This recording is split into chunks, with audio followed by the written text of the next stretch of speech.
Le schéma d'aménagement foncier de Tillabéri est le premier document à être présenté aux conseillers pour appréciation en cette deuxième journée des travaux de la session extraordinaire du Conseil économique, social et culturel CESOC au titre de l'année 2022. L'étude a été passée au peigne fin pour une meilleure gestion des questions foncières.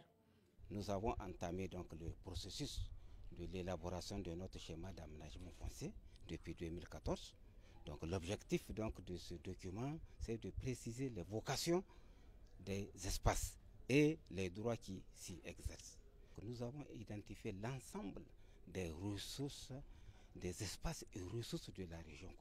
Peu après, la parole fut donnée à la délégation de Zender pour le même exercice. Tout comme la première présentation, l'intérêt fut grand. Il faut noter qu'à la qualité des documents présentés est venue s'ajouter les remarques et suggestions.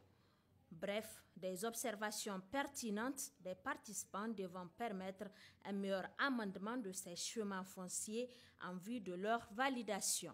Au bout de 7 ans, vraiment, c'est un processus qui a été très long, mais le jeu en vaut la chandelle. Parce que nous sommes dans la région qui a, ne serait-ce que du point de vue poids démographique, donc la première du Niger. En termes de ressources aussi, c'est vraiment un complexe au niveau de la région des Zender et qui malheureusement n'a pas auparavant bénéficié des travaux d'aménagement comme il a été le cas dans certaines régions du Niger. Faut-il le souligner, ce sont des études approfondies menées par des experts du domaine qui ont permis d'aboutir à ces schémas fonciers pour une cohésion sociale entre exploitants des terres de Tillabéri et Zender.